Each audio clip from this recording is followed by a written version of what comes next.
I would say po, she's our hero kasi grabe yung sacrifices niya sa aming magkakapatid. Mapagtapos lang po niya kami ng pag-aaral namin hanggang college. Hardworking. Kasi po, ang nanay ko po is wala po siyang tigil sa pagtatrabaho para ma-provide yung kailangan namin magkapatid. Selfless. Kasi si mama, okay lang na wala siya basta meron ng iba. Ganun siya ka-selfless kasi even sa family namin, great provider siya. At the same time, masaya na siya na nakakatulong siya sa ibang tao. Oragon. Madidescribe ko si Mama sa word na Oragon. Sa Bicol word na Oragon, which is nagmi-mean ng napakagaling.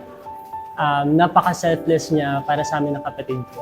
And ang ginagawa niya lahat para lang sa amin. Masipag kasi na itaguyod niya ako na mapatapos ng 2 kurso.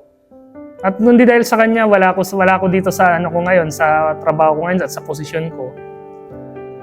Strong kasi sa dami niyang pinagdaanan sa buhay ay inuuna niya kami, inaalagaan, binibigyan ng magandang buhay at pinag-aral niya kami.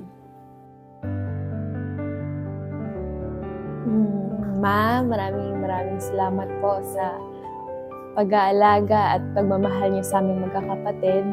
And sorry din po sa mga times na nagkakaaway tayo. Pero still, huwag niyong kakalimutan na mahal ka namin. I love you, Ma.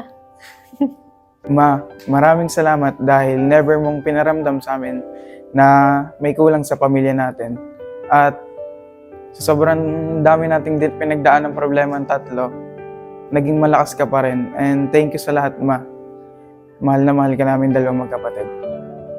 Ma, thank you. So, hindi man sapat yung salamat lang sa lahat ng sakripisyo mo for us, no? Even wala ka na. So, I will always be the proudest daughter. And kung papipiliin ako ni Lord, ikaw at ikaw pa rin yung pipiliin ko. Sobrang proud ako na naging mama kita. Kasi sa lahat ng bagay, ikaw ang lagi nandyan para sa amin. You are I am forever grateful na ikaw yung naging mom ko. Ma, maraming salamat. Salamat, Ma, dahil ginagawa mo lahat para sa amin ng kapatid ko.